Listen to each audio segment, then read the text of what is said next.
A doença, o termo do latim, dolentia, que significa dor.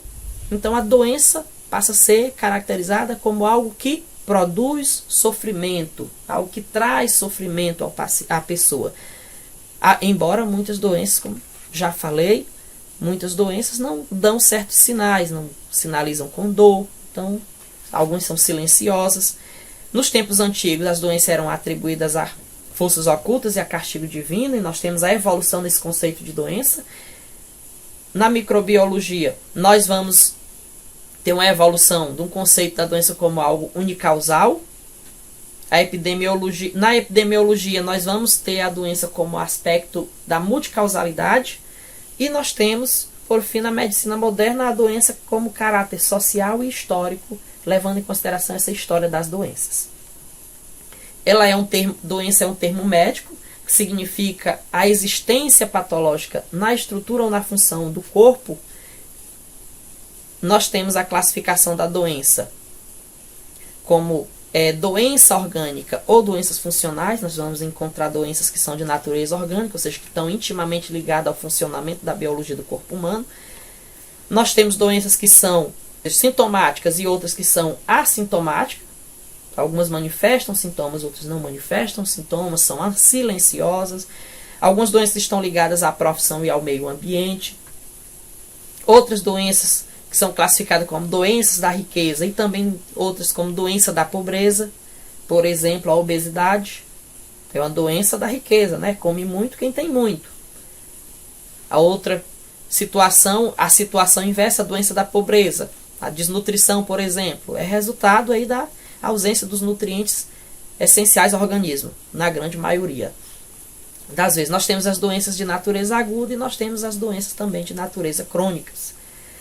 Sentir-se doente é uma condição subjetiva, então nós precisamos ouvir o nosso paciente e levar em consideração suas queixas.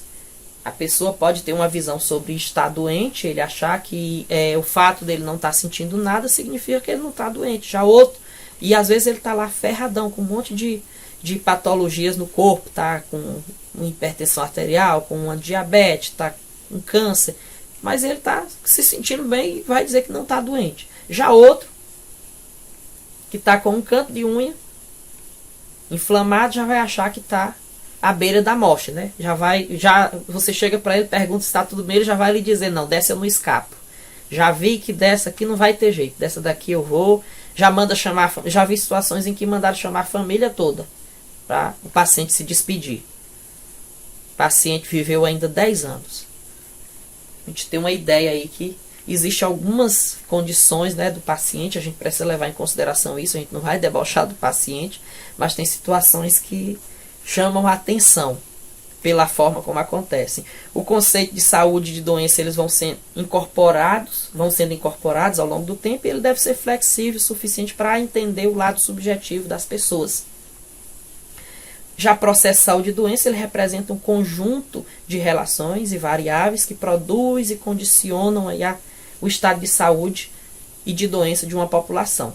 Essa relação de saúde e doença, ela é demarcada por fatores biológicos, psicológicos e sociais. A história da humanidade, os conceitos de doença que foram evoluindo, e o processo de saúde e doença acompanhou essa evolução.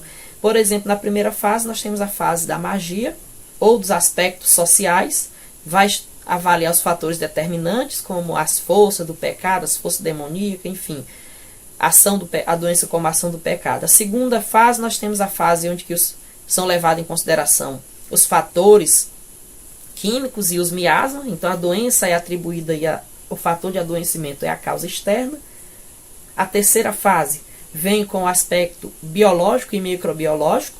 Nós vamos dar valor aí aos agentes etiológicos como fatores causadores de doença. E a quarta fase, nós temos a fase da abordagem da multicausalidade, que vem aí com a epidemiologia. Então, as doenças, elas têm aí uma multifaceta. Nós temos um leque de causas, de possibilidades para o fator adoecimento. Fatores físicos, químicos, biológicos, enfim. Essas doenças estão ligadas a diversos aspectos e todos eles devem ser considerados. Alguns fatores de risco que devem ser considerados aqui na nossa avaliação, por exemplo, a idade é fator de doença. Crianças em idade escolar, são muito vulneráveis ao vírus da gripe. Fatores genéticos, como a história de vida familiar, câncer, diabetes, hipertensão arterial, são doenças que estão aí associadas como fatores genéticos, plano de fundo, é a bendita herança. Fatores fisiológicos, a obesidade, ela aumenta a possibilidade, né, de acordo com ela aumenta a predisposição para algumas doenças. A obesidade, por exemplo, predisposição para doenças cardíacas.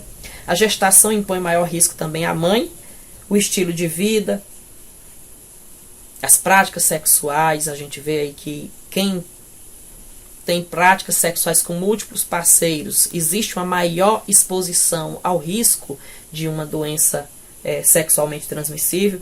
O ambiente, esse ambiente seja do trabalho, ele tem fator de risco também, ele é um fator de risco para algumas doenças. Algumas dimensões da biologia humana também são levadas em consideração como fator de risco ao adoecimento.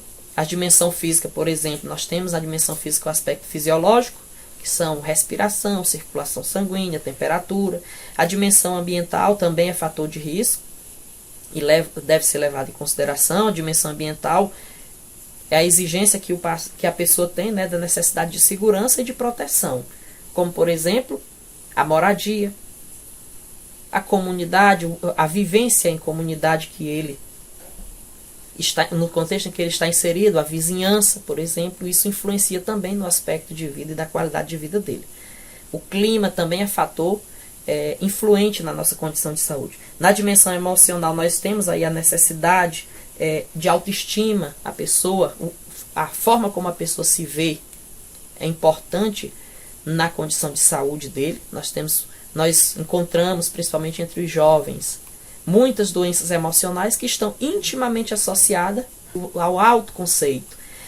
A dimensão sociocultural, a necessidade que o ser humano tem de amor, a necessidade que o ser humano tem de manter, que a gente chama de gregária, que é a necessidade de relacionar-se, a necessidade que nós temos de estar em contato com o outro. Nós somos, por natureza, seres humanos sociais.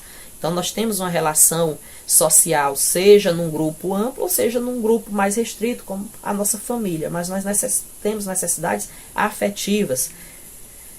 As dimensões intelectuais e espirituais, nós temos a necessidade de autorrealização, o raciocínio, a aprendizagem, a tomada de decisão, as nossas crenças, os nossos valores. Tudo isso tem influência fundamental aí na nossa condição de vida. Promoção da saúde e prevenção de doença também dialogam com esse processo de saúde e doença. A promoção da saúde está associada aos valores, como a pessoa vive, né, os valores da pessoa, como a vida, a saúde, a solidariedade, a equidade. E se relaciona também à ideia de responsabilização múltipla. Promoção da saúde deve levar em consideração a responsabilização múltipla, em que os pactos que nós realizamos, paciente e profissional. E a prevenção de doença se define-se como as intervenções que são realizadas para evitar o surgimento da doença. São as intervenções, as ações que nós vamos ali, depois desse pacto realizado na promoção da saúde, pactos que nós vamos realizar para que evite o surgimento de doenças específicas associadas a algumas dessas condições de vida. Nós vamos orientar o paciente às detecções precoces de doença, o controle, e aí também o enfraquecimento dos fatores de risco das enfermidades. A pessoa tem, por exemplo, algum fator de risco para uma doença cardiológica, por exemplo, o colesterol elevado. Nós vamos aí lançar mão de práticas para que essa doença não venha se instalar. Então, nós vamos fazer a ação preventiva nesse caso. Então, nós temos um quadro em que nós fazemos essa abordagem da ação primária, a prevenção primária. Ela é voltada para a promoção da saúde e a proteção específica. A proteção específica, por exemplo, a vacinação. A prevenção secundária leva em conta o diagnóstico e o tratamento precoce da doença. O diagnóstico precoce, quanto mais cedo você diagnosticar uma doença, melhor vai ser a chance de tratamento, a chance de cura. Quanto você vai iniciar também o tratamento precoce, e aí evita a evolução da doença. E a limitação da invalidez.